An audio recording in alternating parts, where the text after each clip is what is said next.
வணக்கம். நான் உங்கள் அன்பான சயின்டிபிக் வேதிக் அஸ்ட்ராலஜர் அஸ்ட்ரோரஞ்சி பேசுகிறேன். நல்லது நினைப்போம், நல்லதே நடக்கும்.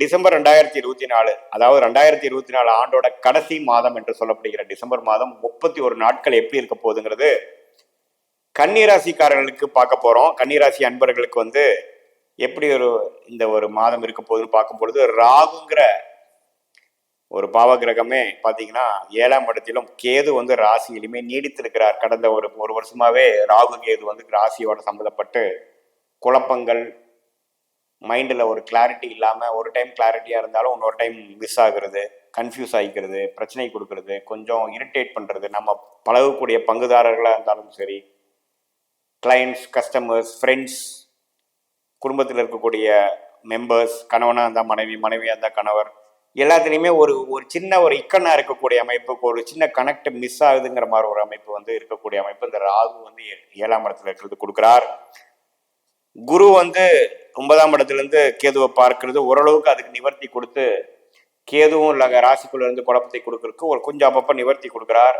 சனி 6ஆம் இடத்துலேருந்து கடன் நோய் எதிரியை நிறுத்தி ஓரளவுக்கு பிரச்சனையை குறைக்கக்கூடிய அமைப்பு கொடுக்குறார். இதுதான் ஆண்டு கிரகத்தின் அமைப்பு கன்னிராசிக்கு. இப்போ மாத கிரகத்தை பார்க்கும் பொழுது, ராசி அதிபதியாகிய கன்னிராசியோட அதிபதியாகிய புதன் குருவின் பார்வையிலேயே 3ஆம் இடத்தில் நீடித்திருக்கிறது. ராசிக்கு ரொம்ப நல்ல விஷயம். உங்களுக்கு அந்த தைரியமாகவும் எல்லா விஷயத்தையும் ஃபேஸ் பண்ணக்கூடிய அமைப்பு இருக்கு. நல்லாவே புத்தி கூர்மை, சமயோஜ புத்தி, ஒரு சால்வ் பண்ணுறதுக்கு எப்படின்னு எமோஷனலாக போகாமல் கொஞ்சம் புத்திசாலித்தனமாக யோசிச்சு சில பிரச்சனைகளை சால்வ் பண்ணக்கூடிய அமைப்புகள் உண்டு. மாணவர்கள் நல்லா படிக்கக்கூடிய அமைப்பு இருக்குது. நல்லாவே சில விஷயங்கள், இது வரைக்கும் புரியாத விஷயங்கள் இந்த மாதம் புரியக்கூடிய அமைப்புகள், காம்படிட்டிவ் எக்ஸாமில் ப்ரிப்பேர் பண்ணுறவங்களுக்கு நல்லாவே ஒரு கான்ஃபிடன்ஸ் கெயின் பண்ணக்கூடிய ஒரு மாதமாகவும், நல்லாவே நம்ம ஒரு போர்ஷன் கவர் பண்ணிட்டோங்கிற மாதிரி ஒரு கொடுக்கக்கூடிய அமைப்பு இந்த மாதம் கொடுக்கக்கூடிய அமைப்பு இருக்குது. ஏன்னா புதன் பார்த்தீங்கன்னா குருவின் பார்வையில் இருக்கிறார். அதே சமயத்தில் டிசம்பர் 3ஆம் தேதி சுக்கிரன் 4ஆம் இடத்துல போய் கேந்திர பலம் பெற்று 10ஆம் இடங்கிற தொழில் ஜீவனஸ்தானத்தை பார்ப்பது பார்த்தீங்கன்னா வேலை தொழிலையும் ஒரு மேன்மை கொடுக்கக்கூடிய அமைப்பு இருக்குது. மெயினாக சுக்கிர திசை நடக்கிறவங்களுக்கு அந்த இது பார்க்கலாம். சூரியனும் பார்த்தீங்கன்னா டிசம்பர் 16ஆம் தேதி 4ஆம் இடத்துக்கு போகிறது, அதுவும் ஒரு நல்ல பலம். ஸோ சூரிய சுக்கிர பயிற்சிகள் பார்த்தீங்கன்னா இந்த மாதத்தில் ஒரு நல்ல பலனை கொடுத்து, இது வரைக்கும் கொஞ்சம் சுமாராக ஸ்லோவாக போயிட்டு இருந்தது அக்டோபர் நவம்பர்லங்கிறவங்களுக்கு கொஞ்சம் வேகமாக சில விஷயங்கள் நடத்தி காட்டக்கூடிய அமைப்பு அந்த 2 கிரகத்தின் பயிற்சி உண்டு. செவ்வாய் நீடித்து 11ஆம் இடத்துலையும் இருக்கிறார், லாபஸ்தானத்தில் இருக்கிறார். செவ்வாய் கன்னிராசிக்கு ஒரு மாதிரியான சுமாரான ஒரு கிரகமாக இருந்து ரொம்ப கவனமாக இருக்கிறனால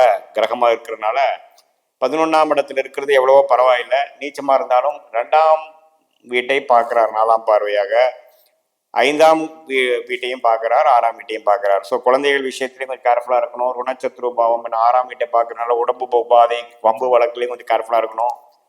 தனத்துலையும் பார்த்தீங்கன்னா திடீர்னு சில செலவுகள் வருது, பேச்சுலையும் கொஞ்சம் டக்குன்னு நம்ம பேசிடுறதுங்கிற மாதிரி சில விஷயங்கள் செவ்வாய் கொடுக்கும். மெயினாக செவ்வாய் திசை நடக்கிறவங்களுக்கு இந்த விஷயங்கள் கொஞ்சம் பார்க்கலாம். ஸோ கொஞ்சம் கவனமாக பேச்சுலையும் செயல் விஷயத்துலையும், குழந்தைகள் டீல் பண்ணுறது, உடம்பு உபாதைகள் எல்லாத்துலேயுமே கொஞ்சம் கேர்ஃபுல்லாக இருக்கணும். மற்றபடி ராசி அதிபதி அருமையான ஒரு அமைப்பில், சிறப்பான ஒரு அமைப்பில் இருக்கிறனால எல்லாமே கொஞ்சம் யோசித்து செய்யக்கூடிய அமைப்பு கண்டிப்பாக கொடுப்பார்.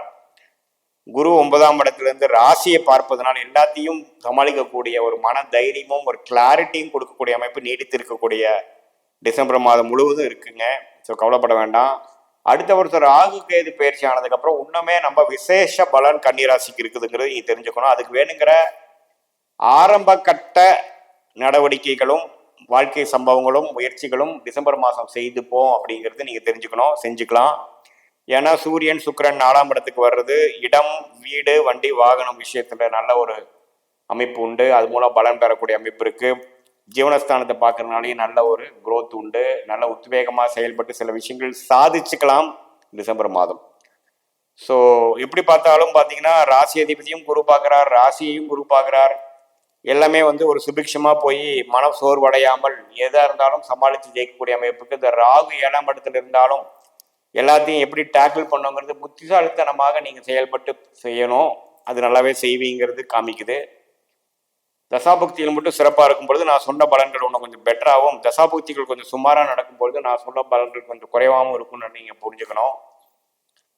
இது பொதுவான பலன்களை தவிர உங்களுடைய ஜென்ம ஜாதகத்தில் பிறந்த தேதி, பிறந்த நேரம், பிறந்த ஊர் வைத்து என்ன தசாபுக்திகள் போய்கொண்டிருக்கிறது, அந்த தசாபுக்திகள் நீங்கள் பிறந்த லக்னத்துக்கு எத்தகைய ஒரு ஆதிபத்திய விசேஷம் பெற்ற ஒரு தசைகளாக வருகிறது, அத்தகைய தசநாதன் கோச்சாரத்தில் எப்படி ஒரு அமைப்பில் இருக்கிறாருங்கிற பலனை எல்லாம் நீங்கள் சேர்த்து வச்சு பார்க்கும் பொழுது இப்போ பழைய நடந்த past, present, immediate future, long term ஃப்யூச்சர்லாம் பார்த்தீங்கன்னா உங்கள் ஜாதகத்தோட ஒப்பிட்டு கோச்சாரத்தை கொண்டு துல்லியமாக நம்ம பெற்று வாழ்க்கையில் அடுத்தக்கூடிய நடவடிக்கை எப்படி இருக்கணும், நம்ம எது மாதிரி டைரக்ஷனில் போகணுங்கிறதெல்லாம் நல்லாவே நம்ம தெரிஞ்சுக்கலாங்கிறத நீங்கள் தெரிஞ்சுக்கணும்.